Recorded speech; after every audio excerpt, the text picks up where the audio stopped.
আসসালামু আলাইকুম। প্রিয় দর্শক, আমাদের আজকের গুরুত্বপূর্ণ আলোচনার শিরোনাম দিয়েছি আমি একা, ওয়াকার একা, বড় একা, ওয়াকারের পাশে কেউ নেই। এই আলোচনার সারমর্ম হচ্ছে যে আপনারা আজকে নুরুল হক নূরের উপরে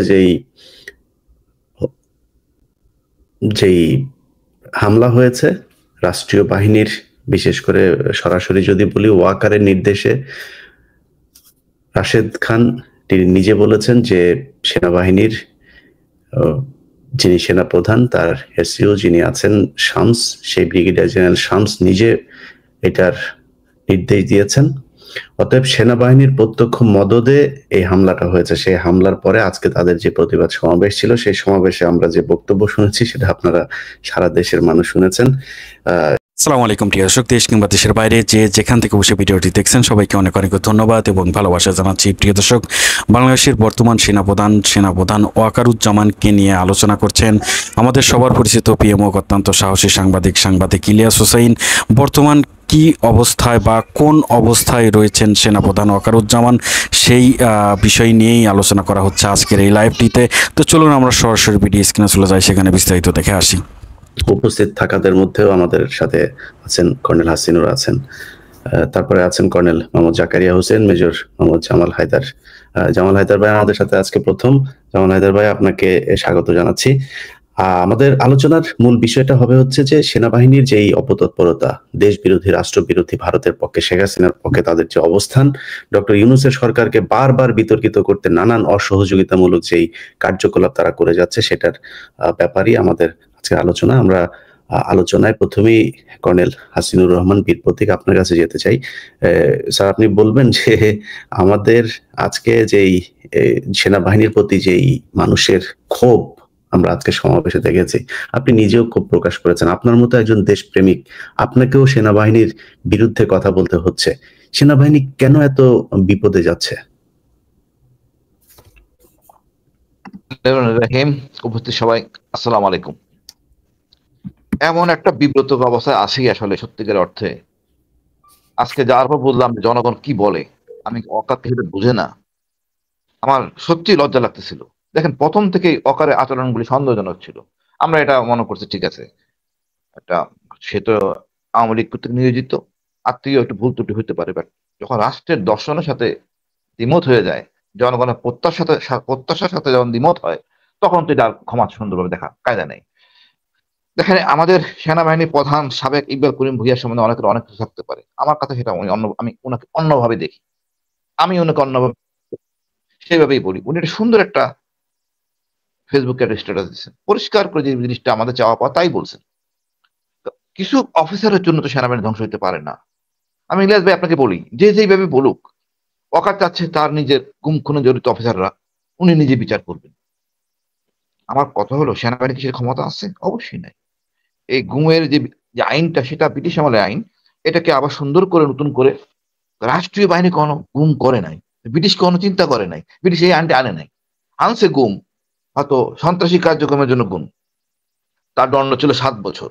সেনাবাহিনী না, এই সশস্ত্র বাহিনী বা শৃঙ্খলা বাহিনী, সরকারি বাহিনী গুম করে, এটা তো আসলে ব্রিটিশদের ভাবেও নাই। যাই হোক, এখন সুন্দর একটা আইন হয়েছে, এখানে যেন অকারের আপত্তি আছে। এখন সে আপত্তি থাকতে পারে। আমার কথা হলো, আপনারাই তো হাসিনাকে ফ্যাসিস্ট বানাইছেন। এই সেনাপ্রধান যারা ছিলেন, মানে মেরুদণ্ডহীন সেনাবাহিনীর সেনাপ্রধান, মূলত ডিজিএফআই, এনএসআই, এরা কি অন্য বাহিনীর লোক ছিল? সেনাবাহিনীর লোক। যে যেভাবে ইনে মেনে বলুক, কোনো কায়দা নাই। সেনাবাহিনীর প্রশ্রয় এই হাসিনা ফ্যাসিস্ট হয়েছে। এখন দেখেন, এরপরে যে 4 নম্বর কেউ থাকে, সেটা হলো গিয়া আপনার IGP prison, Dhaka DMP commission. এই 5 জনই মূলত হাসিনাকে ফ্যাসিস্ট বানাইছে। এরা তো এই ফ্যাসিস্টের কোনো স্কোপ ছিল না। আপনারা তো কেউ বাধা দেন নাই তাকে। তাও আমি বাদ দিলাম। যখন আমি 22 সালে আয়না করার কথা বললাম, ডিজিএফ এর ভিতরে আছেন জেনারেল ওয়াকার, সেনাবাহিনীর জেনারেল ছিলেন না? উনি কেন প্রতিবাদ করেন নাই? এতগুলি জেনারেল, সব কটার জেলে পাঠানো উচিত, দণ্ড হওয়া উচিত। কেন তারা প্রতিবাদ করে নাই? কর্নেল হাসিন বলতেছে ঘটনা সত্য না মিথ্যা যাচাই করি। কেউ কি বলছেন? কেউ তো বলেন নাই। এখন দণ্ড আপনাকে উপভোগ করতে হবে। এত অনৈতিক কর্মকাণ্ড করছেন আপনারা, ভাবতে পারেন আপনারা হলে আপনি কি করতেন? আপনার বাঁচার কষ্ট, আপনার কষ্ট একবার চিন্তা করেন। এর চেয়েও জঘন্য কাজ আপনারা করছেন। এই হাসিনাকে বাঁচায় রাখার জন্য। আপনি সেই প্রেম এখনো বজায় রাখছেন। আমি মনে করবো জেনারেল ওয়াকার সেই প্রেম ভারত প্রীতি এখনো বজায় রাখছেন। আমাদের জনগণ সেটা মানে না। আমি হাসিনা মানি না, আমাদের সাথে কেউ মানবে না। বাংলাদেশি লোক এখন ভারতের আধিপত্য মুক্ত বাংলাদেশ চাই। আমাদের দেশ হবে আমাদের মতো করে। আওয়ামী প্রেম এই দেশে চলবে না। একটা ঘটনা, উনি একবার এখানে যাচ্ছেন সেখানে যাচ্ছেন, ওই দেন দরবার। আরে তুমি ভাই সেনাবাহিনী প্রধান, তুমি থাকবা ক্যান্টনমেন্টে, আপনি চলে যাচ্ছেন ঢাকেশ্বরী মন্দিরে, 3 বাহিনী নিয়ে প্রধান যাচ্ছেন ঢাকেশ্বরী মন্দিরে জীবন কানে দাসের নেতৃত্বে। এটা কি আমরা চাই নাকি আমার সেনা প্রধান ঢাকেশ্বরী মন্দিরে যাবে? এটা তো কাম্য না। কোন মাধারা যাবেন তাও কাম্য না। আপনি কি রাজনীতি করতে চাচ্ছেন? আমাদের মনে আতঙ্ক জাগে এইসব বিষয়। তারপরে দেখেন একের পর এক বিতর্ক। আমাদের প্রমোশন বোর্ড নিয়ে একটা বোর্ড বানালে প্রজ্ঞাপন, সম্পূর্ণ তার সাথে বিতর্ক। উনি মানতে যাচ্ছেন এই বোর্ড। এত বড় হ্যাডাম কিভাবে থাকে? ইলিয়াস ভাই আপনার মনে আছে কিনা জানি না, বিএনপির সময় একজন আইজিপি, তাকে কিন্তু দণ্ড দিয়ে জাস্ট পানিশমেন্ট দেওয়া হয়েছিল 2000 টাকা। স্বপরিণিতভাবে ডেকে আনা হয়েছিল, ও ট্রাফিক সালাম দেয় নাই, কিন্তু 2000 টাকা ফাইনের জন্য তাকে বেরিয়ে যেতে হয়েছে। ওনারা ভুলে দেন আইন কানুন। যে কোনো বিচারপতি ডাক দেন যদি ওয়াকারকে, জেনারেল ওয়াকারকে আসেন। কিভাবে আপনার হাসিনা বাংলাদেশ থেকে চলে গেল আপনাদের সশস্ত্র বাহিনীর বিমানে করে? উত্তর দেন, কি উত্তর দিবেন? একজন জেনারেল সাথে গেছিল নামায় দিয়া, ডিজিএসএসএফ নাজমুল, হ্যাঁ নাজমুল, তাকে নামায় দিয়ে চলে আসে। মানে কত মহব্বত, প্রেম। এই প্রেম থেকে বাইরে তো সময় লাগবে। এখন এদেরকে দেখার সময় নাই। 1 বছরে ওনারা সংস্কার করতে পারেন নাই, মনের মধ্যে চেতনা চেঞ্জ করতে পারেন নাই। আমি অনুরোধ করবো ইলিয়াস ভাই, ওনারা সব জেনারেলরা হলি কোরআন ধরে শপথ করবেন, আমরা রাষ্ট্রের জন্য থাকবো, দেশের জন্য থাকবো না। আমরা আওয়ামী লীগকে তালাক দিলাম, ভারতকে তালাক দিলাম, আমরা দেশের জন্য নিবেদিত। এছাড়া আমি এদেরকে বিশ্বাস করি না। ডক্টর ইউনূস যদি অতি উদার হন, আপনি প্রয়োজনীয় ব্যবস্থা গ্রহণ করেন। আপনার কমান্ডের সাথে চ্যালেঞ্জ করতেছেন যেন ওয়াকার আমাদের ক্ষতিগ্রস্ত প্রজ্ঞাপন নিয়ে। আপনি যে হেরম থাকলে কিছু করেন না, ছেড়ে দেন ক্ষমতা, someone will take over. But এইভাবে তো দেশ চলতে পারে না। এখন দেখেন ভাই, এই জাতীয় পার্টি, আপনার আপনার গোয়েন্দা প্রধান কথা বলছে। আজকে শাহবাগে ছিলাম, ইলিয়াস ভাই আমার লজ্জায় আমি মাথা হেট হয়ে গেছে। মানে আমরা কোন জায়গায় আছি? জনগণ ঘৃণা করতেছে। আপনি যদি বাড়াবাড়ি করে, আমি মনে হয় আজকে এরপরে আগুন লাগানো হইলো। জাতীয় পার্টিকে পুনর্বাসন করতে হবে কেন? কিন্তু জাতীয় বেইমান পার্টি এটা জাতীয় বেইমান পার্টি। এটাকে কোনো প্রশ্রয় নেই। সাথে যারা আছে 14 দল সব বাতিল করতে হবে। আর যেসব জেনারেল এখন ওই ভারত প্রীতি আছেন তাদেরকে বাতিল করতে হবে, পরিষ্কার। এটা ফয়সালা করতে হবে ডক্টর ইউনূসের। আপনি তাদেরকে রাখবেন কি রাখবেন না, এই জেনারেল দিয়া, এই প্রীতি ভালোবাসা দিয়ে রাখা যাবে না। আপনি ইলিয়াস ভাই আপনি জানেন, এই ব্রিগেডিয়ার শাম থাকতে এই একটা ব্রিগেডিয়ার মেজর সাদেক, হ্যাঁ মেজর সাদেকের অপকর্ম, ওই তাকে তো দণ্ড দিলেন না, মেজর সাদেককে পানিশমেন্ট নিচ্ছেন, বা দায়িত্বহীনতার পরিচয় দিচ্ছেন ব্রিগেডিয়ার শাম। এই একটা অফিসার দীর্ঘদিন ঢাকায়, আপনি জানেন না, এটা বললে হবে না তো। আমরা তো বলবো পার্টি টু ইট, ওয়াকারও যে জড়িত না সন্দেহ আছে। একইভাবে আপনার স্টেশন কমান্ডার এই অপকর্ম করছে, এখন ডিসমিস করছে তাকে, বাট এটা আপনাকে জানেন না কেন? কেন ইলিয়াস ভাইকে বলতে হইলো? মানে ভাবমূর্তি কার নষ্ট হচ্ছে? আর্মির আগে অ্যাকশন নেন না কেন? কি অ্যাকশন নিচ্ছেন এই ব্রিগেডিয়ার শামসের প্রতি? আপনার ব্রিগেডিয়ার শামস যে চার্জে চান, প্লিজ আপনার আমাদের চাই না। আমরা আপনার জানি আপনি খুব ভালো মানুষ, দেশপ্রেমিক ভালো মানুষ, বাট আপনার ভারত প্রেমটা ছাড়তে হবে। আমাদের অনেক সংশয়, অনেক কিছু এখন আমরা সন্দেহ জাগতেছে, জানি আমরা এই আপনাকে দিয়ে নির্বাচন আমাদের পক্ষে সম্ভব না। লোকজন অনেক কথাই বলে, আশ্বস্ত করে, নিজেও আশ্বস্ত না 111 হবে না, কিন্তু আপনার আচরণ সন্দেহজনক।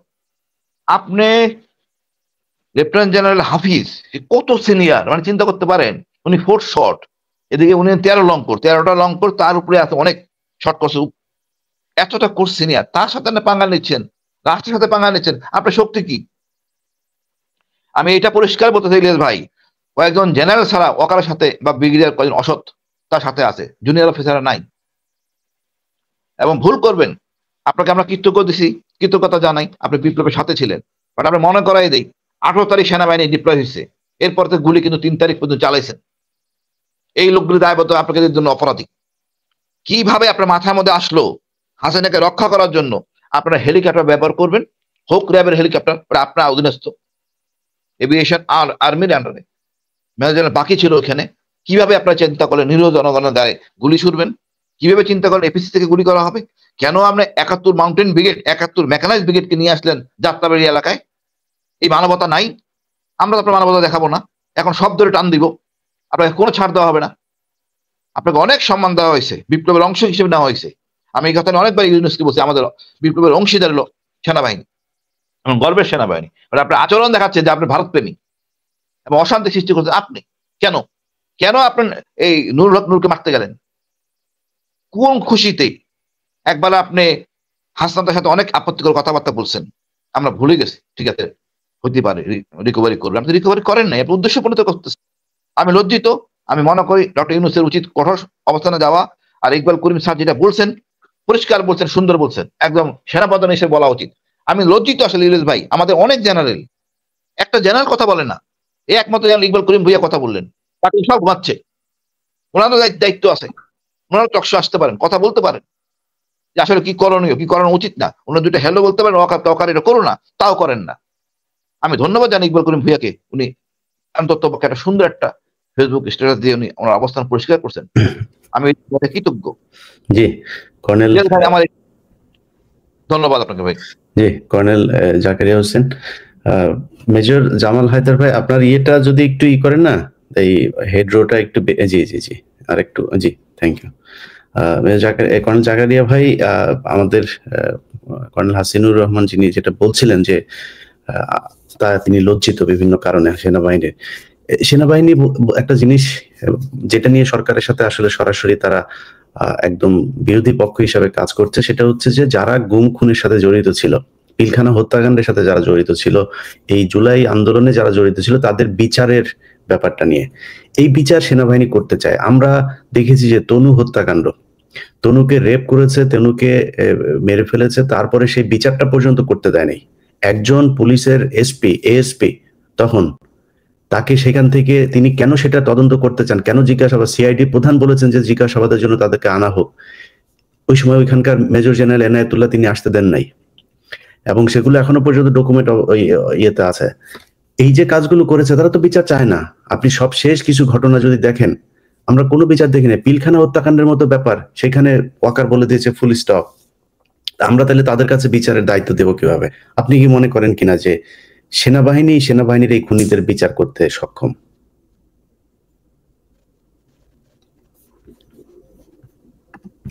হাসিন এবং মেজর জামাল হায়দার, তাদেরকেও অভিনন্দন এবং আপনার দর্শকদের ধন্যবাদ এবং সবাইকে সালাম, আসসালামু আলাইকুম। দুঃখিত, আজকে যে বিষয়টা আপনি নিয়ে আসছেন, সরি আমাদের সাথে একজন আইনজীবী উপস্থিত হয়েছেন, তিনি আইনি বিষয়গুলো ব্যাখ্যা করবেন যে এই গুম খুনের বিচার কেন সেনা আইনে করা সম্ভব নয়, আমাদের সিভিল আইনে কেন এটাকে নিয়ে আসতে হবে। তো অ্যাটর্নি শেখ সেলিম আমাদের সাথে যুক্ত হয়েছেন। জি ভাই বলুন। জি, আমি যেটা বলছিলাম সেটা হচ্ছে যে আজকের যে বিষয়টা রেখেছেন, এই বিষয়টার ব্যাপারে কিন্তু আমরা আসলে কেউই এখানে যারা আছে, কর্নেল হাসিন, মেজর জামাল হায়দার এবং আমি বিশ্বাস করি আমরা কেউই এরকম একটি বিষয়ে আমরা কিন্তু নিজেরা কোনো ভালো ফিল করছি না। এটা আমাদের কাছে খুবই আনএক্সপেক্টেড। আমরা 5ই আগস্টে সেনাবাহিনীর ভূমিকা আমরা যে সম্মান পেয়েছিলাম জনগণের থেকে, এবং আমরা যে সম্মানটা আমরা গত ফ্যাসিস্ট সরকারের 15 বছরের সেনাবাহিনীর বিভিন্ন কর্মকাণ্ডের, সেনাবাহিনীর কিছু ব্যক্তি বিশেষের কর্মকাণ্ডে যেটা আমরা হারিয়ে ফেলেছিলাম, 5ই আগস্টে সেটা আমরা ফিরে পাই। এবং তারপরে কিন্তু এটা একটা এক্সপেক্টেড ছিল আমাদের সবার কাছে, এবং আমাদের মাননীয় সেনাবাহিনী প্রধান জেনারেল ওয়াকার উনি কিন্তু 5ই আগস্টের পরপরই 5ই আগস্টই উনি বলেছেন এবং পরেও বলেছেন যে আমি দায়িত্ব নিলাম, আপনারা আমাকে আমার উপর নির্ভর করতে পারেন, ভরসা করতে পারেন, আমি দায়িত্ব নিলাম, আপনাদের নিরাপত্তার দায়িত্ব নিলাম পুরো বাংলাদেশের, এই বক্তব্য উনি দিয়েছিলেন। তখন কিন্তু আমরা অত্যন্ত গর্ব ফিল করেছিলাম নিজেদেরকে যে না, আমরা ইনশাআল্লাহ এখন থেকে অতীতে যা ঘটেছে, ফ্যাসিস্ট সরকার যেটা করেছে সেটা ইটস ওভার। এখন আমরা একটি নতুন দিগন্তে যাব এবং নতুন একটা আমাদের যে স্বপ্নগুলো, যে স্বপ্ন নিয়ে এই ছাত্ররা রক্ত দিয়েছে, জনগণ রক্ত দিয়েছে, সেটার একটা আমরা পূর্ণতা পাবো, এই আশা নিয়ে কিন্তু স্টার্ট হয়েছিল। কিন্তু তারপরে যখন আপনি দেখেছেন যে রাওয়াতে এসে যখন মাননীয় সেনা প্রধান যখন বলেছিলেন যে ফুল স্টাফ বিডিআর কার্নেজের বিষয়ে ফুল স্টাফ বলেছেন, আমি ওই প্রোগ্রামে ছিলাম, তখনই কিন্তু আমি এটাকে অত্যন্ত আমার কাছে খুবই সারপ্রাইজিং মনে হয়েছে যে এটা কিভাবে মাননীয় সেনাপ্রধান এটা বলতে পারেন। তো তারপরে দেখেন তারপরে যে কর্মকাণ্ডগুলো বেরিয়ে আসছে, কেউ কেউ অনেকে বলছে যে আমাদের রিটায়ার্ড কিছু অফিসার আমরা বিভিন্ন সেমিনার করে আমরা সেনাবাহিনী সশস্ত্র বাহিনী সংস্কার চাচ্ছি, বিভিন্ন ধরনের কথাবার্তা বলছি, এবং সেই সুযোগে অনেক বেসামরিক ব্যক্তিবর্গ তারা এসে এখানে বিভিন্ন কথাবার্তা বলছে, সেনাবাহিনীকে হেয় করছে এবং সেনাবাহিনীর মর্যাদাকে তারা ক্ষুণ্ণ করছে। কিন্তু আপনি দেখেন, আপনার সাথে তো আমি এর আগেও একটা অনুষ্ঠান করেছি, এছাড়া বিভিন্ন সেমিনারে আমি বক্তব্য রেখেছি, কথা বলেছি, আলোচনা করেছি, কিন্তু কোথাও কিন্তু আমরা আমাদের যে ইনস্টিটিউশন যেখানে আমরা কর্মরত ছিলাম, জীবনের শ্রেষ্ঠ সময়টা ব্যয় করেছি, সেটা কিন্তু আমাদের একটা আবেগের জায়গা, একটা ভালোবাসার জায়গা। আমরা ওখান থেকে কর্মজীবন শেষ করে রিটায়ারমেন্টে আসছি, তার মানে এটা নয় যে সেনাবাহিনী থেকে আমার বিচ্ছিন্নতা শুরু হয়ে গেছে, তা নয়। এখন যদি কোথাও ওয়ার ডিক্লার হয়, আমরা কিন্তু রিজার্ভিস্ট হিসেবে আমরা যে কিন্তু যুদ্ধ করব, এই সেনাবাহিনী প্রধানের নেতৃত্বে, এই সেনাবাহিনীর কমান্ডের থেকেই যুদ্ধ করব। কাজে আমি বলছি যে সেনাবাহিনী প্রধান, আমি সার্ভিসে থাকি অথবা রিটায়ারমেন্টে আসি, সে কিন্তু সেনাবাহিনী প্রধান। কাজে আমি যেটা বলতে চাচ্ছি, সেনাবাহিনী প্রধানকে নিয়ে যদি কেউ বাহিরে কোনো কথাবার্তা হয়, তাকে নিয়ে যদি মানুষ ক্রিটিসাইজ করে, তার বক্তব্যকে নিয়ে মানুষ করে, এখন তো ট্রোল করে, তাহলে সেটা কিন্তু আমাদের হৃদয়ে লাগে, আমরা কিন্তু সেটা ভালোভাবে নিতে পারি না। কিন্তু আমাদের বক্তব্যের কারণে কিন্তু ডিফেম হচ্ছে না সেনাবাহিনী প্রধান যিনি, তার কর্মকাণ্ড এবং তার বক্তব্যের মাধ্যমে কিন্তু সেনাবাহিনী ডিফেম এক বছরে অনেকটা তার যে গৌরব, তার যে সেনাবাহিনীর যে ভাবমূর্তি জনগণের কাছে, সেটা কিন্তু অনেকটা এখন আবার সেই ফেসি সরকারের সময় যে তলানিতে গিয়েছিল, সেই তলানির দিকে যাচ্ছে। অনেকগুলোই ব্যাপার আসছে, আমি যেটা বলবো যে রাওতে যেদিন বলেছেন যে ফুল স্টাফ, সেদিন থেকে এটা শুরু হয়েছে, এবং পরবর্তীতে আপনি দেখেন মেজর সাদেকের ইস্যু, এটা কিভাবে আমরা কিন্তু অবাক হয়ে মানে এতটা অবাক হয়েছি যে এটা কিভাবে সম্ভব। সেনাবাহিনীতে কখনো এরকম ঘটনা ঘটেনি যে একটা অফিসারের হোয়ার অ্যাবাউট সেটা জানবে না, সেনাবাহিনী জানবে না, এটা হতে পারে না। আমাকে শোনা যাচ্ছে? ইলিয়াস ভাই আমাকে শুনতে পাচ্ছেন?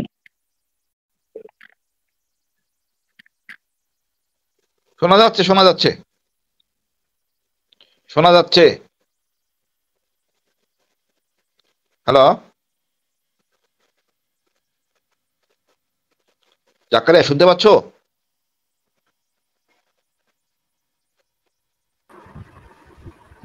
Zakaria network issue.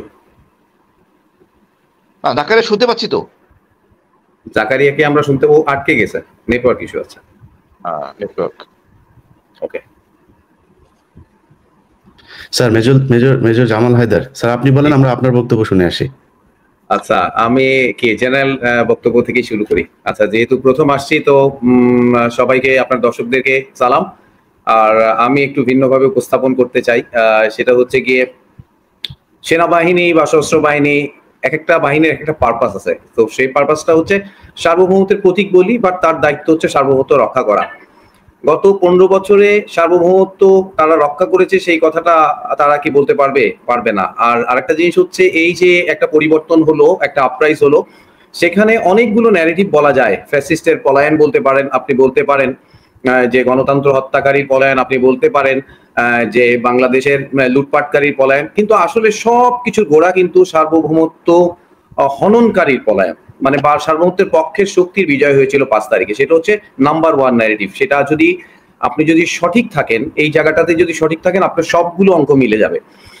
আমি এইভাবে বলি যে পিলখানার পলাশির মধ্যে অনেক মানে সামঞ্জস্য আছে। পিলখানার দেয়ালের এপাশে আমাদের সশস্ত্র বাহিনী যেভাবে দাঁড়িয়েছিল, সেটা একেবারে পলাশির প্রান্তরে মির্জাফরের সেনাবাহিনী যেভাবে দাঁড়িয়েছিল সেভাবে। সেখান থেকে শুরু, তারা এরপর থেকে আর করতে, অনেকে বলবেন যে ব্যক্তিগত, না, আমি দলগত ভাববো, আমি দলগতই ভাববো।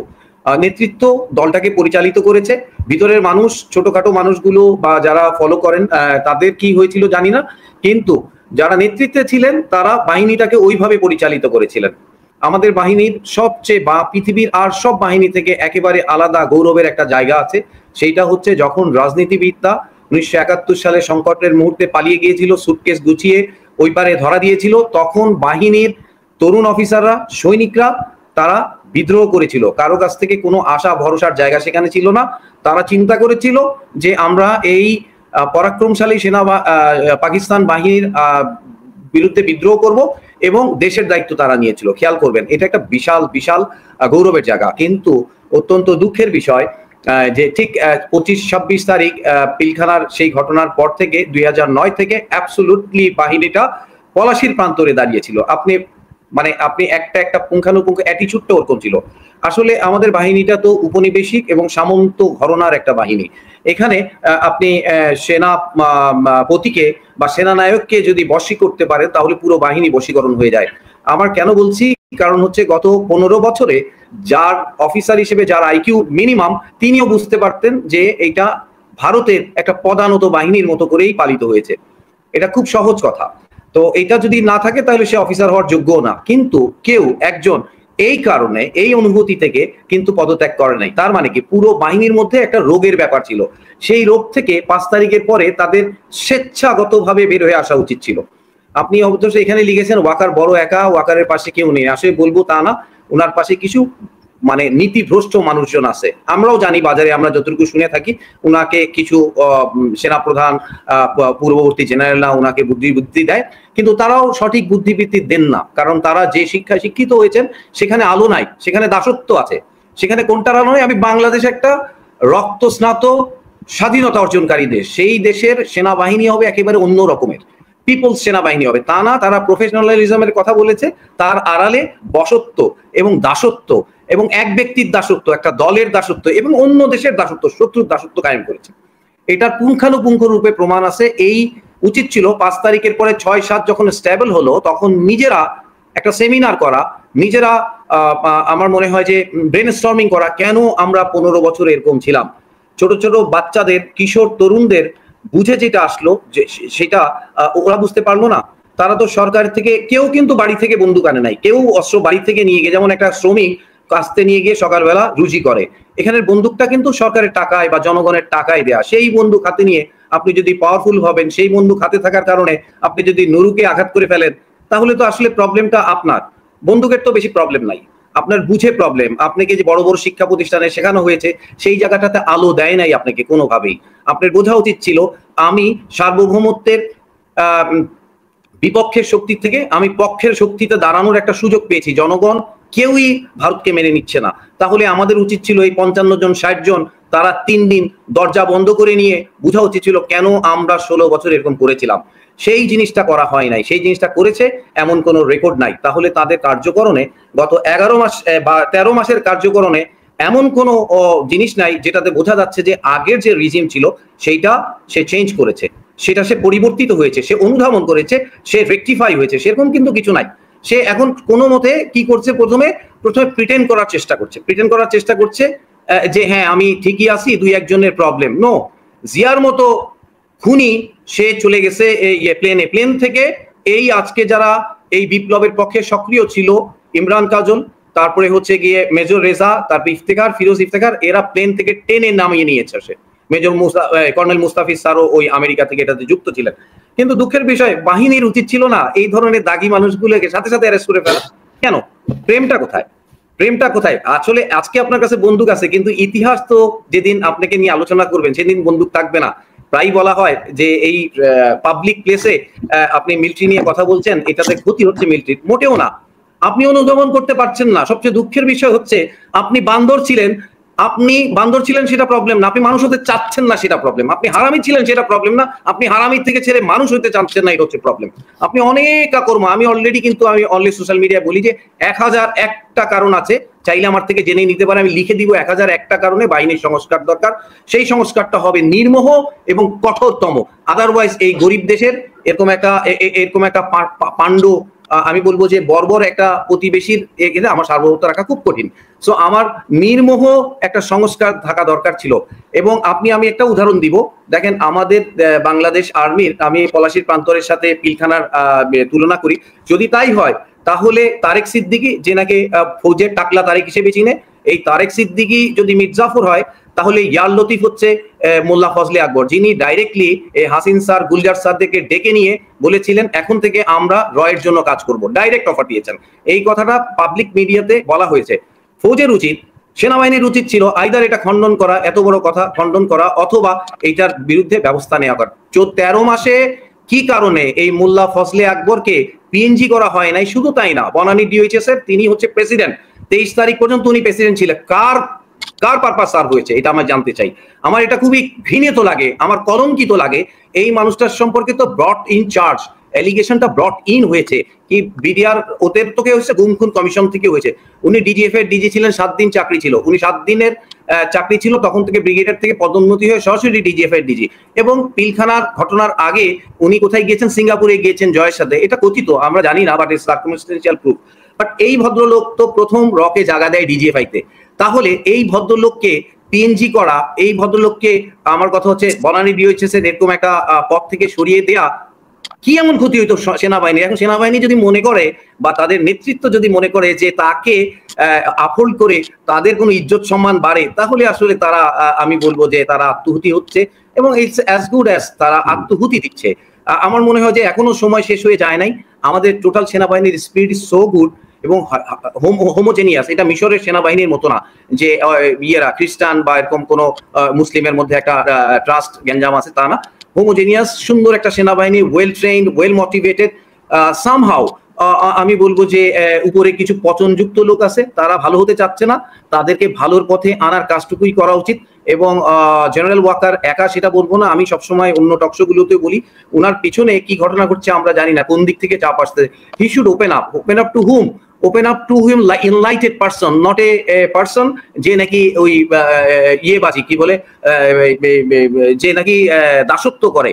শুনেন, অনেক বড় বড় ডিগ্রি নিয়েও তারা তরোয়াল কাঁধে ঝুলিয়েও দাসত্বের মনোবৃত্তি থাকলে সেই দেশের কোনো কাজে আসবে। আমাদের দেশটা খুব গরিব, একটা অফিসার বানাইতেও কষ্ট হয়, একটা সৈনিক বানাইতেও কষ্ট হয়, এবং তার পিছে খরচ হয়। প্রত্যেকটা সেনাবাহিনীর সদস্যর বা কালকে থেকে 2 দিন না মানে ভাবা উচিত যে আমি কোথা থেকে টাকাটা আসে। আমি সবসময় 14 বছর ভেবেছি, 15 বছর ভেবেছি যে সৈনিকরা কি কখনো ভাবে টাকাটা তো শেখ হাসিনা দেয় না, ফৌজ কি কখনো ভাবে টাকাটা তো ভারত দেয় না, বাংলাদেশের জনগণ দেয়, তাহলে কেন ভারতের দাসত্ব আমাকে করতে হবে? আপনি অবাক হয়ে যাবেন, 21শে নভেম্বর থেকে 16ই ডিসেম্বর এই সময়টাতে পুরো সেনানিবাস সাজানো হয় বিভিন্ন বড় বড় ফেস্টুনে। অবাক হয়ে যাবেন, 21 সালে এই শফিউদ্দিন যখন সেনাপ্রধান হন, উনি জাহাঙ্গীর গেট থেকে একেবারে সিগন্যাল গেট পর্যন্ত 200 ফেস্টুন লাগিয়েছিল। প্রত্যেকটাতে আমাদের উচিত ছিল কি কিসে সেল করা, বাংলাদেশের মানুষের বীরত্ব গাথাকে সেল করা।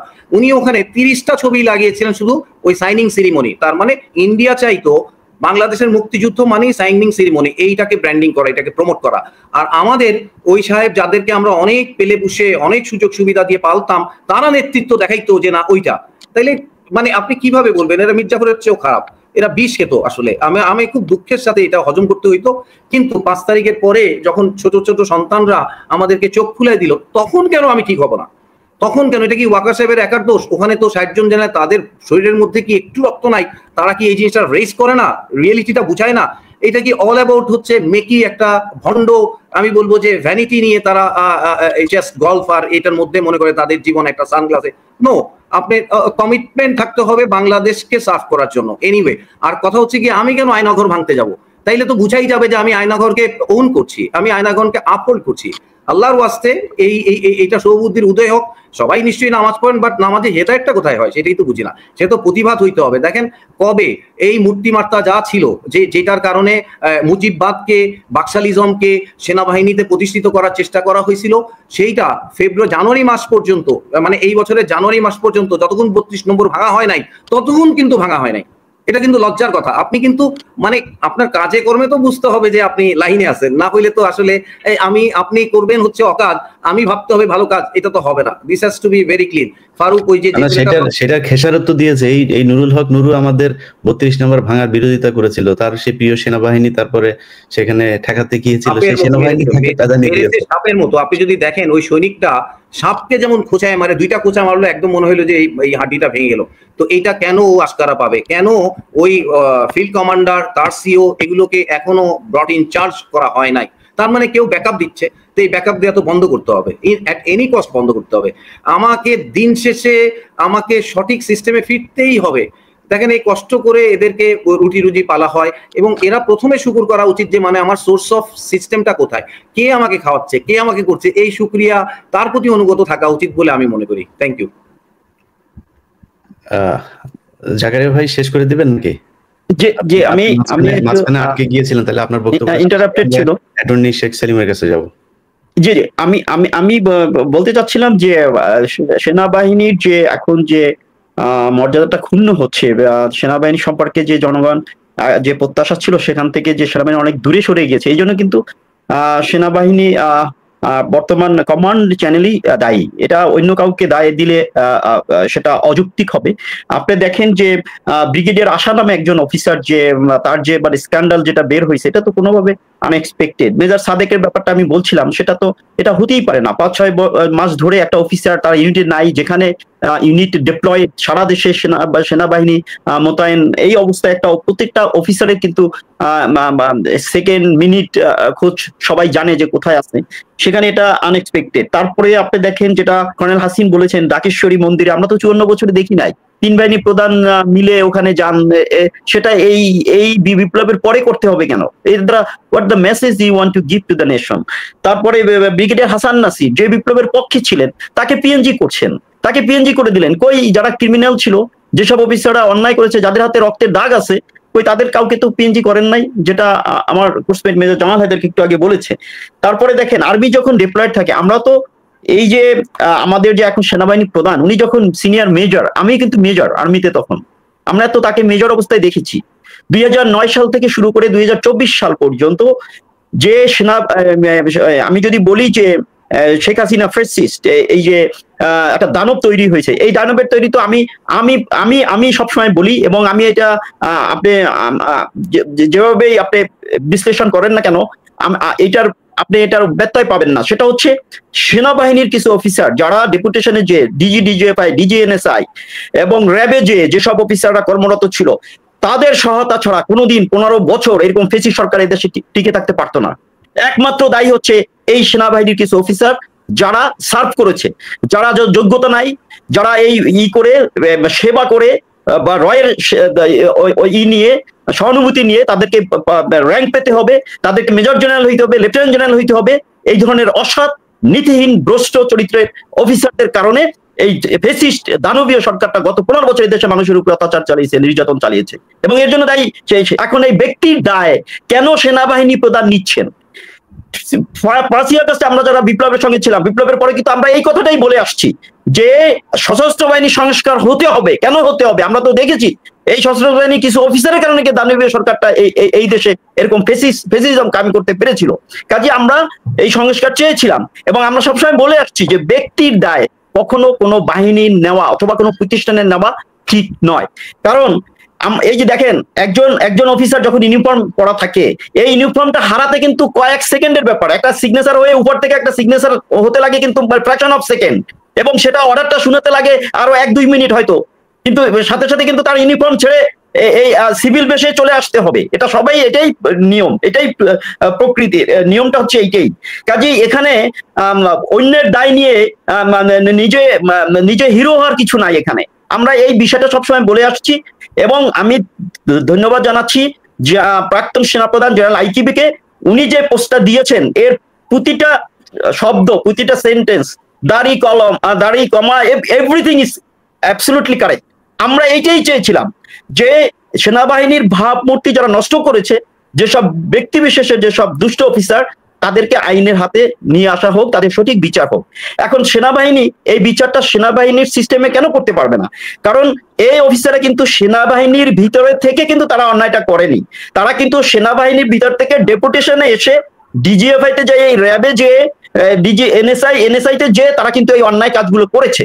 কাজে তাদের বিচারটা কিন্তু সিভিল কোর্টেই হতে হবে, এবং সেটাই হচ্ছে পারফেক্ট।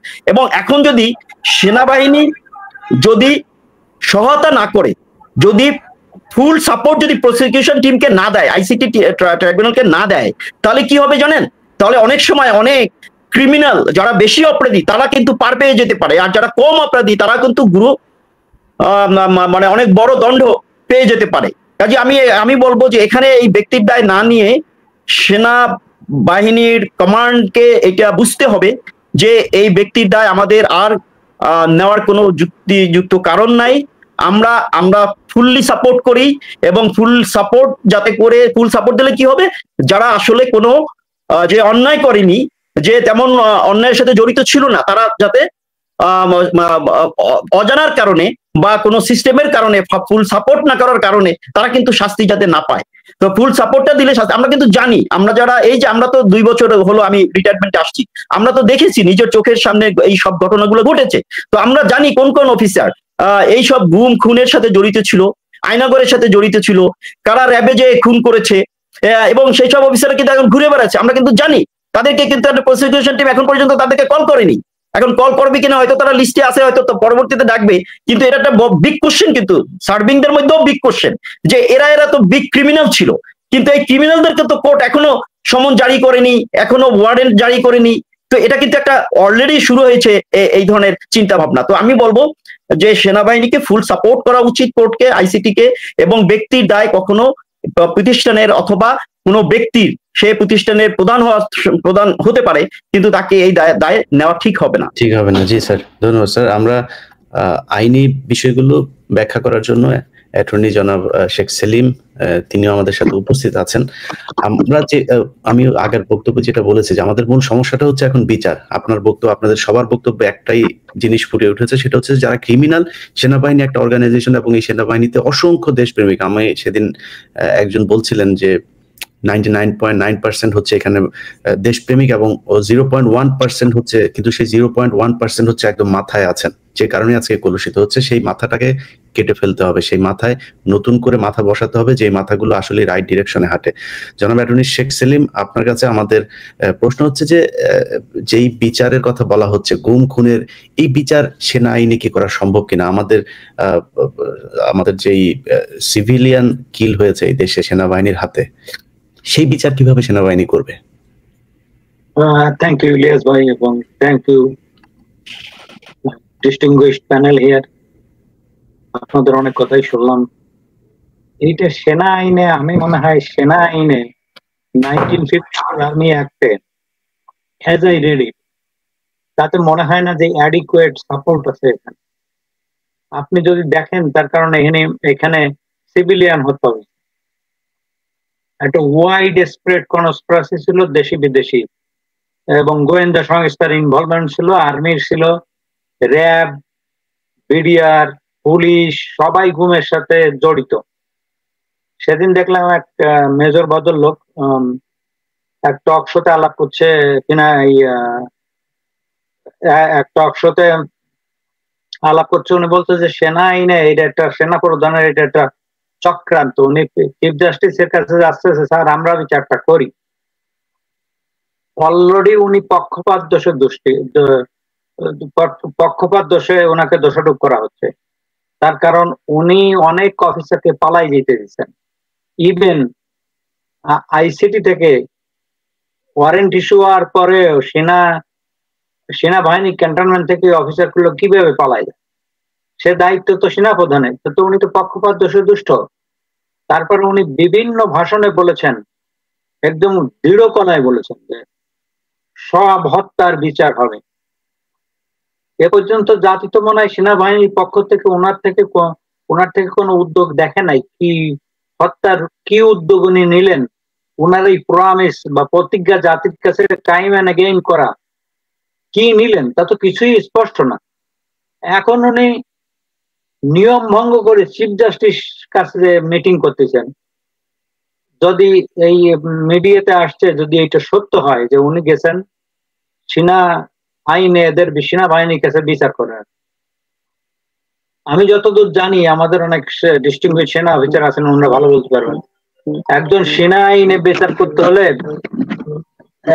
সেনাবাহিনীর অফিসারদের, যারা কোর্ট মার্শালের জাজ হয়, ওনাদেরকে এই যে complex crime, seriously complex crime, দেশি বিদেশি নেটওয়ার্ক, সেনাবাহিনী officer, evidence act, criminal procedure code এবং পেনাল কোড, এইগুলো অ্যাপ্লাই করে কি ওনাদের সেই অ্যাডিকুয়েট সাপোর্ট আছে? আমি তো মনে করি নাই সেনা অফিসারদের। আপনারা দেখে থাকবেন যে খুব ডিস্টিংগুইশ জাজেরা জাজমেন্ট দেয়, বিচার করে, আবার আপিলে যে উল্টে যায়, সুপ্রিম কোর্টের অ্যাপিলে ডিভিশনে যে উল্টে যায়। সেনাবাহিনীর অফিসারদেরকে এইটা আছে, সে মনে করলো যে এইটা বোধহয় সেনাপ্রধানের একটা ষড়যন্ত্র, এবং সেটা হতে পারে। আমি যা মনে করি, যেমন ধরেন ডিসঅ্যাপিয়ারেন্স, ফোর্সড ডিসঅ্যাপিয়ারেন্স তো বাংলাদেশে আইনের কোনো ইয়ে নাই। ফোর্স ডিসঅ্যাপিয়ারেন্সের নামে কোনো অপরাধ নাই। সেটা যদিও সাবসিকুয়েন্টলি অ্যাডাপ্ট করা হয়েছে অথবা একটা অর্ডিন্যান্স ইন দ্য মেকিং, কিন্তু সেখানে প্রবলেম কনস্টিটিউশনাল প্রবলেম। আপনি পোস্ট ফ্যাক্টো ল দিয়ে আগে যে অপরাধ হয়ে গেছে প্রিডেটেড অফেন্সের বিচার করতে পারেন, এটা আনকনস্টিটিউশনাল। তার কারণ হলো অফেন্ডারের নোটিশ ছিল না এটা অপরাধ।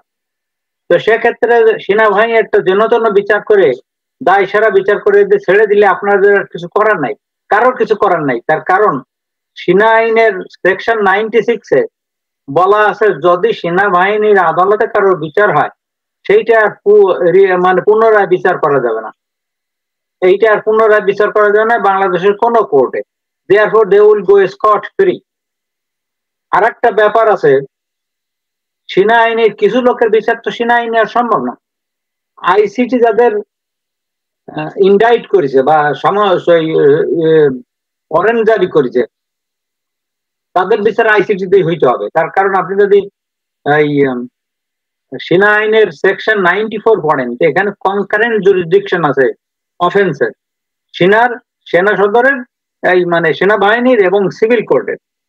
95-এ যে আবার বলছে যদি সিভিল কোর্ট কগনিজেন্স নিয়ে থাকে তাইলে সেইখানেই বিচার হবে। আর অর্ডার দিতে পারে অমুক নিয়ারেস্ট ম্যাজিস্ট্রেটের কাছে সারেন্ডার করো, অথবা গভর্নমেন্টের কাছে রেফারেন্স চাইতে পারে। দ্যাট মিনস সেনা আইনে ওই বিচার আর করা যাচ্ছে না। সেক্ষেত্রে সিভিল কোর্টে বিচার হইতে হবে। এখন আসি ডিসঅ্যাপিয়ারেন্স যদি কোনো ল না থাকে, ফোর্স ডিপিয়ারেন্স গুমের, কিন্তু বাংলাদেশের পেনাল কোডে অনেক কাভারেজ আছে। এই লোকটারে যে ধরে নিয়ে গেল এটা কি তার মতের অনুযায়ী গেছে? No, this is an abduction and kidnapping for further crime. এখন কাউরে অ্যাবডাকশন করে যারা ফিরে আসে নাই তারা তো মারা গেছে, তো অ্যাবডাকশনের পরে সেটা মার্ডার যায়। যারা কিডন্যাপ করে নিয়ে গেছে, আনলফুল ইমপ্রিজন করে আয়না ঘরে রাখছে, সেটা তো অত্যাচার হয়েছে, বিভিন্ন ধরনের অত্যাচার হয়েছে, আপ টু দ্য মার্ডার। এই সব বিচার ওইভাবে করা যাবে, ওইভাবে আমাদের পেনাল কোডে বলা আছে। এবং যেমন ধরেন একজনরে অ্যাডিকুয়েট পানিশমেন্টও দেওয়া যাবে। আমি সেভাবে বলছি, কাউকে যদি কাস্টডিতে মারপিট করে একদিন, তারপরের দিন করলে এই দুইটা অপরাধ হলো, তো it will be a separate count, আর সেপারেট কাউন্টে ইচ কাউন্টে সেম পানিশমেন্ট দেওয়া যায়। এইটা এর কোনো জটিলতা নাই, এই ক্ষেত্রে কোনো জটিলতা নাই। কিন্তু সেনাবাহিনী যদি তাদের ডিসঅ্যাপিয়ারেন্সের জন্য আলাপ করে, তো যেমন ধরেন জেনারেল ওয়াকার সাহেবের আমলে তো শোনা যায় কি কর্নেল ইমরান বোধহয়, যারে যে গুলি করেছিল এবং লোকজন মারিছে, তারে মাত্র 6 মাসের ডিমোশন দেওয়া হয়েছে বা তার একটা কিছু করা হয়েছে। অত্যন্ত লঘুদণ্ড। যে মানুষ হত্যা করলো তার 3 মাসের সিনিয়রিটি কেটে দিলাম বা 6 মাসের সিনিয়রিটি কেটে দিলাম, এটা তো জোক। এর চেয়ে তো আর ইয়ে না। তো সেনাবাহিনী আপনি ট্রাস্টিফাই করবেন করে এই দায়িত্ব দিয়ে। প্রবলেম হচ্ছে কি বাংলাদেশে, এক্ষেত্রে আমি জুডিশিয়ারি এবং গভর্নমেন্টের একটু মানে ব্লেম করব। Government should be firm, no, বিচার হবে সিভিল আইনে এবং গভর্নমেন্ট শুড ইনস্টিটিউট চার্জেস। তো সেনাবাহিনী আইনে আর বলা যাবে না। আমাদের জাজেরা অত্যন্ত ভীরু প্রকৃতির জাজ বানায়, ভয় পায় সবাই। এক্ষেত্রে আমি একটা উদাহরণ দিই, তারা যদি ওয়ারেন্ট ইস্যু করে, এখন ওয়ারেন্ট ইস্যু হইলেই সেনাবাহিনীর দায়িত্ব আছে তাদের সারেন্ডার করা কোর্টে সেনাবাহিনীর পক্ষ থেকে।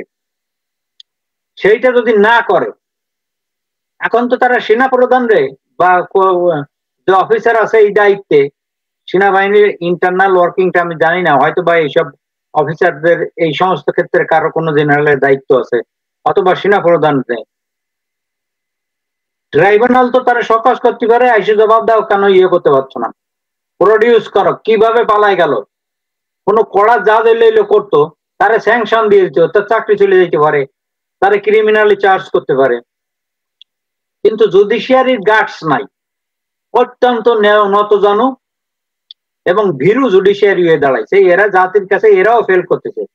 সেনাবাহিনী যেমন আমরা বললাম ঊর্ধ্বতন অফিসাররা সেনাবাহিনীর দেশের স্বার্থে ইউজ না করে বিদেশের স্বার্থে কতগুলো ক্রিমিনাল অর্গানাইজেশন বা ক্রিমিনালের স্বার্থে ব্যবহার করছে, হয়তোবা অবৈধ সুযোগ সুবিধা নিয়ে ব্যবহার করছে।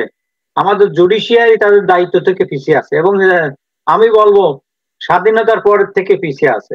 আমি ছোট একটা উদাহরণ দেই।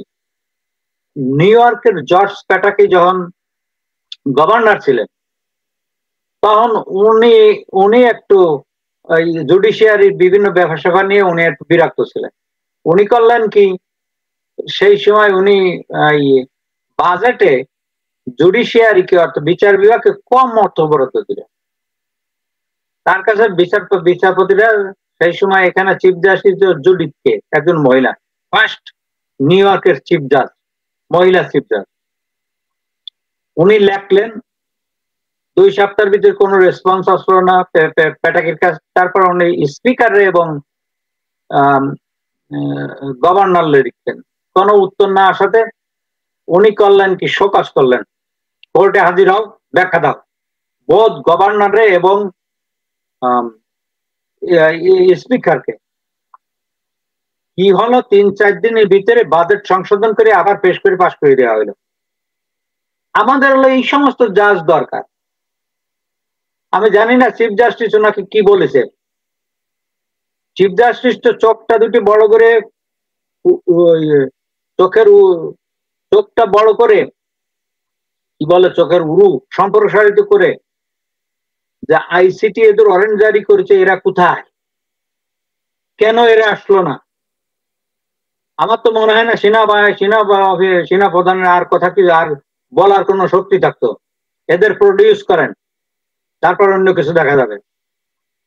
আর একটা প্রশ্ন যদি উনি করতেন যে আপনারা কি ইকুইপড এই যে সিরিয়াস ক্রাইমের বিচার করা, আপনাদের সেই এক্সপার্টিজ আছে? কিছুই বলতে পারতেন না সেনাপতি। বলতেন যে আপনারা যেটা জাতির সাথে করা উচিত সেইটা করেন, তা উনি করেন নাই। তো যারা সাম পিপুল আর অফ দ্য ওপিনিয়ন দেশে যে যেহেতু ফোর্স ডিসঅ্যাপিয়ারেন্স, গুম, আইন না, বাংলাদেশে বিচার করা যাবে না, নো, বিচার কোনো অপরাধ হইলে বিচার করা উচিত এবং পেনাল কোডের যে আছে সেখানে আদালতের ইনহেরেন্ট পাওয়ারও আছে কোন কোন ক্ষেত্রে। কোন আমি 2টা দেখালাম, অ্যাবডাকশন, কিডন্যাপ, তারপরে যে সাবসিকুয়েন্ট অফেন্স গুলো হয়েছে সবকিছু বিচার করা যাবে আমাদের পেনাল কোডের আন্ডারে এবং সেইভাবেই হওয়া উচিত। সেনাবাহিনী এইসব টেকনিক্যালিটি হ্যান্ডেল করার জন্য আমার মনে হয় না তারা ইকুইপ বা তাদের এক্সপার্টিস, স্কিল, নলেজ আছে। এটা সিভিল কোডেই হইতে হবে। আর একটা ব্যাপার আছে যে বিচার আমি বললাম, সেই বিচারের পরে যদি জনগণের আস্থা না থাকে, রাষ্ট্রের আস্থা না থাকে, সে বিচারের তো কোনো মূল্য নাই। এই পাবলিক কারণে এই বিচার সিভিল কোর্টে হওয়া উচিত। যারা গুম হয়েছে, তারা কিডন্যাপ করেছে, অ্যাবডাকশন করেছে, তাদের আনলফুল ইমপ্রিজনমেন্ট করে বছর পর বছর আটকায় রাখছে, অত্যাচার করা হয়েছে বিভিন্ন ভাবে, এগুলো সবই অপরাধ। যারা হত্যা হয়েছে, যারা ফেরত আসে নাই, সবই অপরাধ এবং আদ্যবন্ত সবাইকে বিচার করা উচিত। না হলে সেনাবাহিনীর ভাবমূর্তি কোনোদিনই রিস্টোর হবে না। এইটা একটা ক্রিমিনাল, টপ লেভেল ক্রিমিনালাইজড হয়ে গেছে এবং সেনাপ্রধান তার টপে আছেন মনে হয়। ওনার তো 3রা আগস্টের ভাষণের সময় ভালো মনে হয়েছিল। আমি নিচের সেনা অফিসারদের বলবো যে ব্লেমটা আপনাদের সেনাবাহিনীর উপরেই যাচ্ছে। তার কারণ সেনাবাহিনী যখন হচ্ছে না, সেনাবাহিনীর উপরে কেন এই গালিটা রিটায়ার্ড অফিসারদের থাকতে হচ্ছে। যেহেতু আপনি এক ভাই বললেন আমাদের তো জরুরি ভিত্তিতে ডাকতে পারে ইমার্জেন্সি সময়, আমাদের যাইতে হচ্ছে। They still remains at the part of the army. আর একটা ব্যাপার হচ্ছে কিনা, এইসব অফিসার মেজর র্যাঙ্ক না, আমার পরিচয় কি, আমি মেজর, আমি সেনাপতি, আমি কমান্ডার, এই আইডেন্টিটিটা সেনা অফিসারদের সবার সাথে জুড়ে আছে। সুতরাং এরা সেনাবাহিনীর বাধ্য নাই, ইমেজ সংকটে পড়তেছে সেনাবাহিনী। জি জি সেলিম, সেলিম ভাই, যে আমরা আমরা মনে হয় সবার বক্তব্য একই রকম, তবে আমি সেলিম ভাইয়ের কিছু বক্তব্যের সাথে একটু দ্বিমত মানে আমার একটু পাল্টা পরামর্শ আছে বা অবজারভেশন আছে। সেটা হচ্ছে যে আপনি যেই বিচারপতিদের কথা বলেছেন, বিচারকদের কথা বলেছেন, সেইখানে এক হচ্ছে যারা সৎ আছে তাদেরও ভয় পায়, যেহেতু সেনাবাহিনী তো ম্যাটার করে। আমি নিজে স্বীকার করছি যে আমি বাংলাদেশে থাকা অবস্থায় আমাকে দুবার তুলে নিয়ে যাওয়া হয়েছে ডিজিএফআই থেকে। 2014 সালের 5 জানুয়ারি নির্বাচনের একদিন পরে, অর্থাৎ 6 জানুয়ারি আমাকে নিয়ে যাওয়া হয়েছে। এরপরে আরো একবার নিয়ে যাওয়া হয়েছে খুলনার এক নির্বাচনের নিয়ে একটা নিউজ করার কারণে। তো আমরা কিন্তু তাদের ওটার কোনো জবাব দিতে পারি নাই, গিয়ে আমাদের চোরের মতো গিয়ে সেখানে দেখা করে আসতে হয়েছে। এখন এখানে বসে আছি, তাই সেনাবাহিনীকে নিয়ে সমালোচনা করার সুযোগ পাচ্ছি। দেশে বসে থাকে এটা করা সম্ভব। আরেকটা সমস্যা আছে, কেউ একজন যদি সঠিক কথা বলতে চায় তাকেই ধরে টান দেওয়া হয়, ওই যে অমুক নারীর সাথে তোমার এটা আছে, এটা বের করে দেবো। ওই যে অমুক জায়গায় ঘুষ খেয়েছো, এজলাসে বসে যে ধান্দা করেছো, ওইটার ফুটেজটা দেখাই দেবো মানুষকে। এখন এই যে আমার সামনে যাদেরকে দেখছেন, ওনাদের সেগুলো নাই, তাই ওনারা কথা বলতে পারছেন। যাদের আপনি যদি যান, যেই ধরনের জেনারেলদের, মেজরদের, কর্নেলদের, এমনকি রিটায়ার্ডদের, তাদের নিয়ে যদি কথা বলেন, তাদের অনেক কিছু আছে, তারা আসবেন, আপনার এইভাবে কথা বলতে পারবে না। আপনি অবাক হবেন, পিলখানার যে হত্যাকাণ্ড, সেই হত্যাকাণ্ডের সময় সেলিম ভাই যাদের পরিবারের মানুষ মারা গিয়েছে, আমার পরিবারের থেকে মারা যায়নি, তাদের পরিবারের স্ত্রী সন্তানরা এখন বিচার চায় না।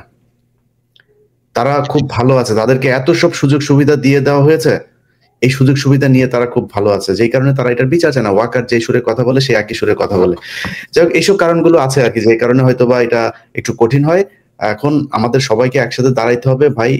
আমরা এই দেশটার ভালো চাই। আমরা সেনাবাহিনীকে নিয়ে অনেক সমালোচনা করলাম এখানে। মেজর জামাল হায়দার ভাই সবচাইতে পজিটিভ ছিলেন। আমাদের অনুষ্ঠানের আগে যখন আমরা কথা বলছিলাম, তখন উনি বলছিলেন যে শিরোনামটা বোধহয় একটু বেশি জোরালো হয়ে গেল, তো আরেকটু নমনীয় চাচ্ছিলেন বোধহয়, কিন্তু ওনার বক্তব্য সবচেয়ে জোরালো হয়েছে আমাদের আজকে। তো এটাই সত্যি, সত্য বলতে গেলে আপনাকে এইভাবেই বলতে হবে। কর্নেল হাসিনুর রহমান আজকে যে বক্তব্য দিয়েছেন বিপি নূরদের এই সমাবেশে গিয়ে, উনি নিজেও বলছিলেন যে আমি যে পরিস্থিতিতে সেখানে গিয়ে পড়েছি, যে আমি কেন আসলাম, আক্ষেপ করছিলেন হাসিনুর ভাই, যে আমি আজকে এখন না বলে উপায় নাই, সবাই একইভাবে কথা বলছে, আমিও তো, আমাকে বলতেই হবে। সো আমার মনে হয় সবাই এক হয়েছে। বিপি নুরুল হক নূরের আমার মনে হয় তিনি যে আওয়ামী প্রেম দেখাচ্ছিলেন গেল কয়েক মাস ধরে, সেখান থেকে তিনিও সুস্থ হয়ে ফিরে আসবেন এবং তিনি সেখান থেকে বের হয়ে আসবেন। আমাদের দেশের যত রাজনৈতিক দল আছে, আমার মনে হয় এক হইতে হবে, ডক্টর ইউনূসকে শক্তিশালী একটা পদক্ষেপ নিতে হবে, চুপ্পু ওয়াকারকে যত দ্রুত সম্ভব আউট করতে হবে। এই দুইটা যত তাড়াতাড়ি যাবে, এই দেশের জন্য ততই মঙ্গল। এবং ফেসিবাদ এখনো পর্যন্ত ভারত থেকে তারা হুমকি ধমকি দিচ্ছে, সেই হুমকি থেকে আমাদের আশু যেই সমস্যা, আমাদের হুমকি, সেটা মোকাবেলার জন্য আমার মনে হয় খুব জরুরি। কিছু বলতে পারি? জি প্লিজ, আমরা খুব অল্প করে বলে শেষ করে দেব। এটা আপনার কথা ঠিকই আছে যে এই যে যাত্রা, আমাদের জুডিশিয়ারি যাত্রা এত করাপ্ট হবে না। আর এই যে আইসিটি, আপনি মনে করেন যে আপনার ইন্ডিভিজুয়াল অফিসারে ব্ল্যাকমেইল করলো, কিন্তু আইসিটি যদি একটা সেনাবাহিনী প্রধানের ডাকে জবাবদিহিতার জন্য, উনি যদি না যায়, তা বোঝেন যে কি অবস্থাটা হইতে পারে, আদালত অবমাননা। তাছাড়া তারপরে কিন্তু এই যে টপ লেভেলে, তুই আমি ছোট্ট একটা উদাহরণ নেই এখানে। এই কিছুদিন আগে একজন ইলিগাল লোককে ডিপোর্ট করা হয়েছে, কিন্তু তাদের সামান্য প্রসিজার ভুল করে ডিপোর্ট করেছে। প্রেসিডেন্ট ট্রাম্প পর্যন্ত ওই জোরে আনবো না, কিন্তু আদালত অর্ডার দিছে নিয়ে আসো। সুপ্রিম কোর্ট আপিল করেছে, ডিসমিস করে দিছে যে না, ওকে আনতে, ওই অর্ডার ব্যাকেট করা যাবে না। এরপরে ওইটা ফেরত যাওয়ার সাথে সাথে ওই সামান্য ডিস্ট্রিক্ট জাজ সরকারের অর্ডার দিছে 30 দিন, not a 1 day more, you bring it here, otherwise you will face punishment. তারা কিন্তু শিগগিরই নিয়ে আসছে। তারা বলছে তারা আর খুঁজে পাওয়া যাচ্ছে না, আসা যাবে না, দুনিয়ার যেখানে আছে খুঁজে আনো। এইখানে কিন্তু তাকে নিয়ে আসতে হচ্ছে মিস্টার গার্সিয়া। তা আমার কথা হচ্ছে কেন্দ্রে, আমাদেরকে 2-4 জন জাজ নাই, তারা উপরে মিলে বলতে পারে না যে, আমি আরো একটু কথা বলি, at the beginning of the formation of the United States, বহু চ্যালেঞ্জের সম্মুখীন হয়েছে। আদালতে গেছে, আদালতের রাজরা বলছেন 9 ডে আইন, সবাই মেনে আসে, আমেরিকান ইউনিয়নটা অর্থাৎ ফেডারেল এই রাষ্ট্রটা যুক্তরাষ্ট্র হয়ে গেল। ইয়ে হয়ে গেল। আমাদের কোনো জাজ নাই উপরে জন্য, তাদের কি করবে? সেনাবাহিনী ধরে নিয়ে যাবে? অসম্ভব। একজন সুপ্রিম কোর্টের জাজকে তার অর্ডার দিলে সম্ভব? আপনি দেখবেন যে আর একটা বিপ্লব হয়ে যাবে। ইয়ে না, আর যদি আর একটা দোষ হলো আমাদের রাজনীতিবিদদের, এরা করে কি চোরচুট্টা, নমিনেশন বাণিজ্য করে, ঘুষ খায়, ইয়ে নেয় আর দাবেদারি করে। আসল শত্রু হলো এরা দেশের। এইরা 53 বছর বয়সে এরা একটা সিস্টেম ডেভেলপ করতে পারে নাই। এরা নিজেদের পরে নিজেদের কোনো ফেয়ারনেসটা, নিরপেক্ষতা বজায় রাখতে পারে না। সব তলে তলে চোর চুট্টামি করে। দেখেন ম্যাক্সিমাম লোকেরই কোনো ডিফাইন্ড প্রফেশন নাই যা দিয়ে তার সংসার চলে। এই সবগুলা চাঁদাবাজি ও দুর্নীতির পয়সা এইগুলা এইভাবেই করে। তো দেশপ্রেমে তো কিছু নাই আমি দেখলাম। তবে আমি আশাবাদী একটা কথা বলি, জুলাই বিপ্লবে দেখলাম ছেলেমেয়েরা রুখে দাঁড়াইছে, যদিও একটা মহল তাদেরকে আবার করাপশন করে দিয়েছে, কিন্তু সারা দেশের তো এটা করাপশন করা সম্ভব না। আবারও অল্প দিনের ভিতরে দেখবেন আর একটা বিপ্লব হবে। তার কারণ এই যে ছেলে ওই কি বলে সড়ক আন্দোলনের ছেলেমেয়েরা সড়ক আন্দোলন করেছিল, ওই সময় একটা কথা উঠেছিল এই যে কোমলমতি শিশুদের রাষ্ট্র সংস্কার করতে হবে, এইখানেও ছিল। এখন রাজনীতিবিদরা এসে করলো কি, বললো যে নির্বাচন নির্বাচন, আরে ঘুষের গুড়ার ডিমের নির্বাচন। তো নির্বাচন দিয়ে দেশের ইয়ে হচ্ছে না, নির্বাচন দিয়ে চোর চোরটা বদমাস হচ্ছে ইলেক্টেড। তারা এসে যত প্রকার দুর্নীতি আছে তাই করছে এখানে। এই ইলেকশনটা কি দরকার আমাদের? যে ইলেকশন জাতির স্বার্থ ইয়ে করে না। এই যে ফর্মাল ডেমোক্রেসি, এই দেখে আইনের একটা ডক্ট্রিন আছে, ফর্ম ওভার সাবস্টেন্স। তার মানে আকারটার ইয়ে দিছে, সাবস্টেন্সটা দিয়ে দেয়। দেহটা আছে কিন্তু ভিতরে প্রাণ নাই। প্রাণটা হলো মানুষের কল্যাণ, প্রাণটা হলো রাষ্ট্রীয় কল্যাণ, প্রাণটা হলো সংস্কার, যাতে মানুষের কল্যাণ হয়। সেটা তো আমাদের দেশের রাজনীতিতে নাই। আর এই সমস্ত পচা দুর্গন্ধযুক্ত রাজনীতি সব জায়গায় ছড়াই পড়েছে। আমাদের কোর্ট কাছারিতে জাজরা দেখেন আইন বাদ দিয়ে কোন দল ক্ষমতা আছে, কারা ইয়ে আসবে সেই অনুযায়ী জাজমেন্ট দেওয়া হয় এর সব জায়গায়। তবে আমার মনে হয় না এই সাকসিডিং জেনারেশন, এই যারা এইখানে আছে 2-4 জন ছাড়া অনেকেই মনে হচ্ছে করাপ্ট হয়ে গেছে।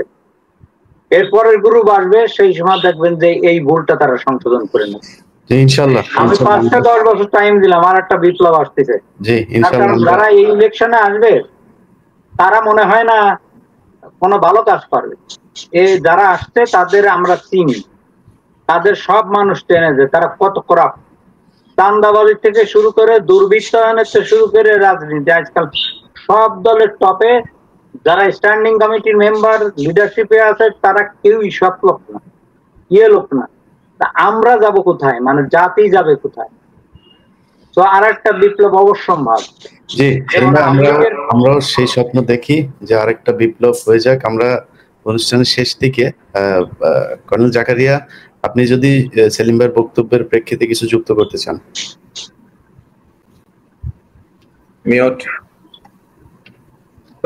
ইলিয়াস ভাই, আমি একটু ইতিহাস স্মরণ করে দিতে চাচ্ছি। আপনি জানেন জেনারেল মঈন উনি কিন্তু পার্টির কাছে সেফ এক্সিট চেয়েছিলেন।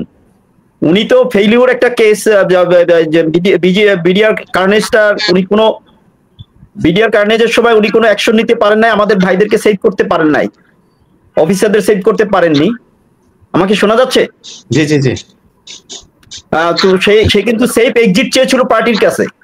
তো আমি স্মরণ করিয়ে দিতে চাই, কেউ যদি মনে করে যে পার্টির কাছে সেফ এক্সিট চাবো এবং আমি যে অন্যায়গুলো করে যাচ্ছি একের পর এক, 5ই আগস্টের পরে 642 জনের মধ্যে 15 জনও কি হত্যাকারী ছিল না, যারা চরম মানবতা বিরোধী অপরাধ করেছে?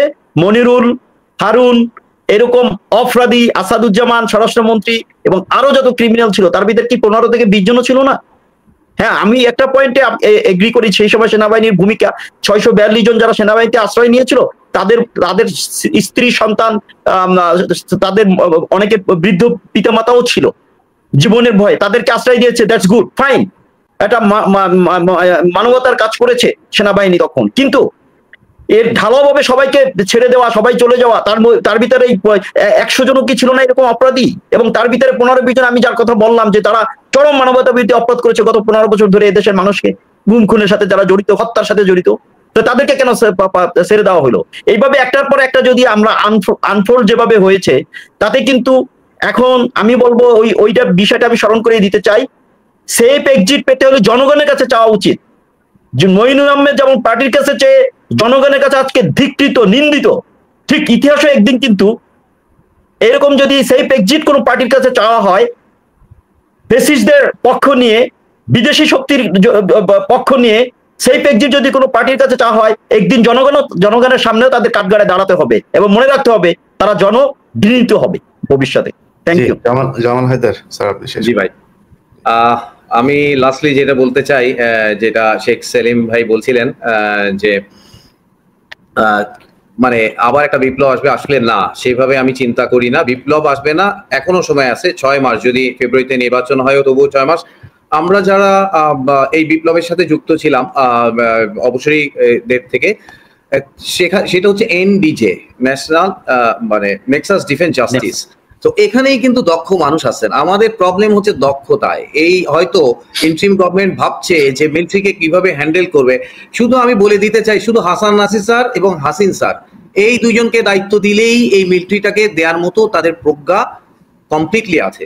এবং এছাড়াও ব্রিগেডিয়ার জিয়া, তার শাহিনুর স্যার এবং যারা এনডিজেতে আছে, জাকারিয়া, হান্নান, এন্ড এরা অনেক দায়িত্ব পালন করার মতো মানুষ। চাইলে টেস্ট কেস, দক্ষতার বিশাল সংকট। আমরা কিন্তু মিলিটারি নিয়ে আসি। আমলারা তাদের দুর্নীতি গত 13 মাসে কন্ট্রোল করেছে, এমনকি কোনো শ্বেতপত্র বের করেছে। তাদের তো উচিত ছিল, সিনিয়র যারা সচিব তারা তো লিডটা নিতে পারতেন যে আমার মন্ত্রণালয়ে কি কি খাতে দুর্নীতি হওয়া সম্ভব এবং সেটা প্রতিরোধের উপায়, এরকম একটা পেপার সবাই জমা দেন।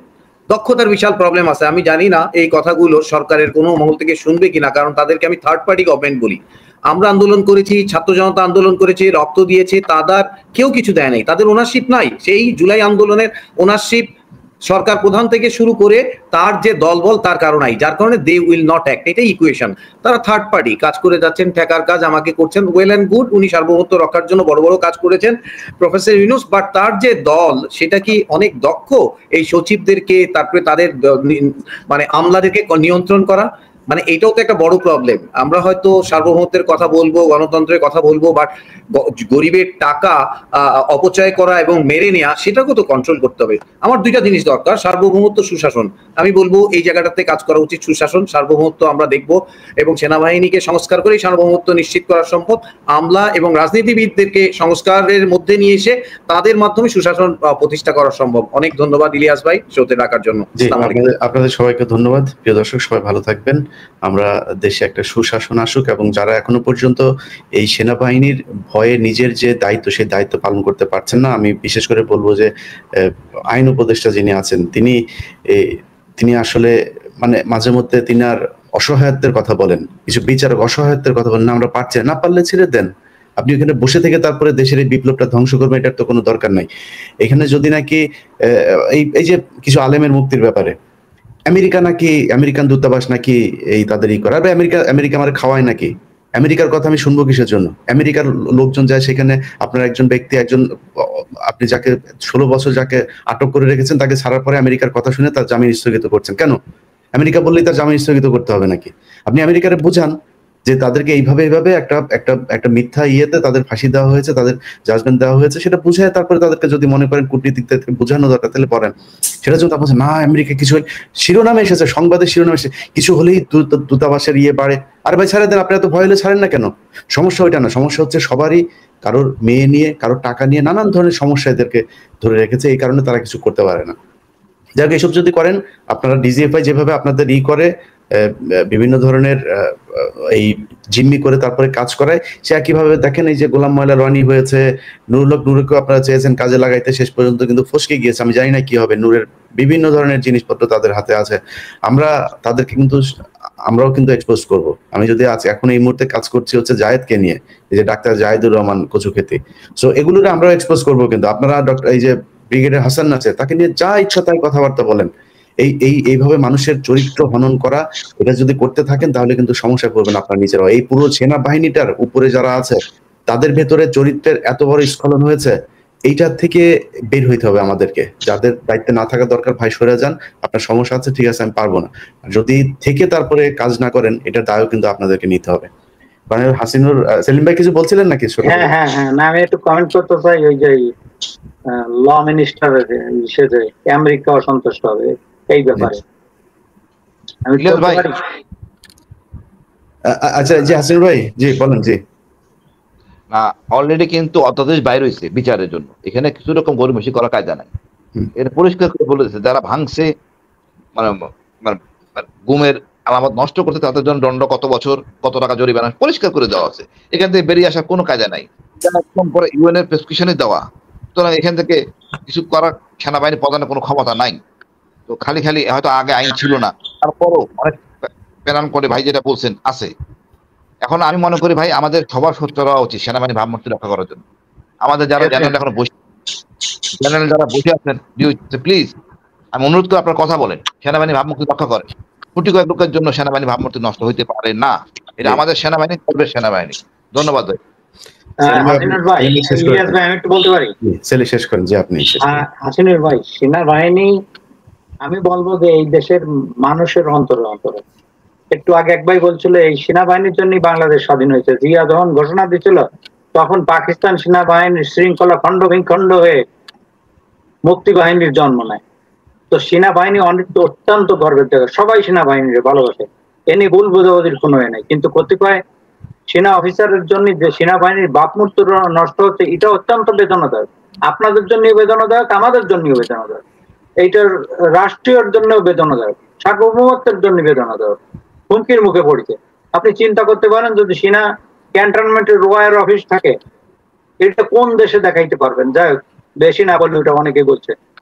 আমি বলবো যে এই যে আসিফ নজরুল সাহেব, উনি ল অ্যাডভাইজার, উনি যদি বলে আলেমদের বিচার করলে আমেরিকানরা অসন্তুষ্ট হবে বা আলেমদের ছেড়ে দিলে, এটা কোন ধরনের দায়িত্বহীন কথা? আমি বলি আপনাকে, আমেরিকায় ওই পোস্টটার নাম হলো কেন, ওই পোস্টটায় থাকে আমেরিকার অ্যাটর্নি জেনারেল। ওয়েস্টার্ন কান্ট্রি গুলো তো ওই পোস্টটায় মেনলি অ্যাটর্নি জেনারেলই থাকে। একটা উদাহরণ দিই আমি আপনাকে।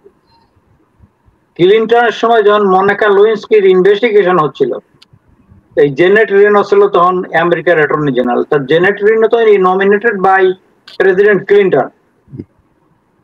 উনি তো এই ইনভেস্টিগেশন টোটালি ডিরেল্ট করে দিতে পারলো। উনি কি করলো?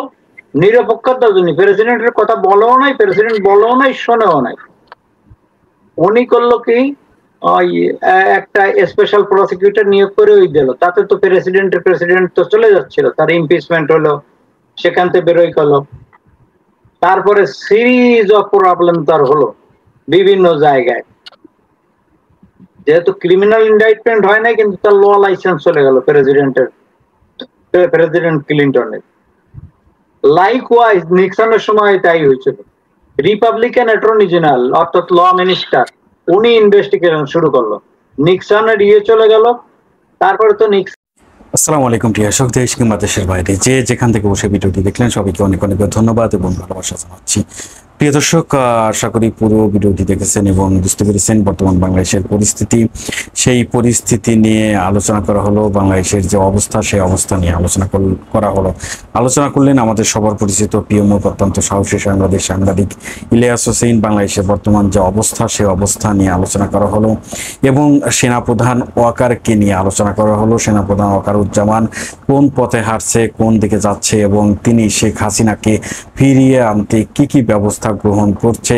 5ই আগস্টের পরে সেনাপ্রধান বা সেনাবাহিনীর পক্ষ থেকে বলা হলো যে আওয়ামী লীগের অনেক দোসর, আওয়ামী লীগের অনেক সন্ত্রাসী যারা দেশ ক্ষমতা থাকাকালীন মানুষের উপর অত্যাচার করেছে, অন্যায়ভাবে জুলুম নির্যাতন করেছে, তাদেরকে প্রায় 600 জনের মতো সেনানিবাসে রাখা হয়েছে বা সেনাবাহিনীর তত্ত্বাবধানে রাখা হয়েছে।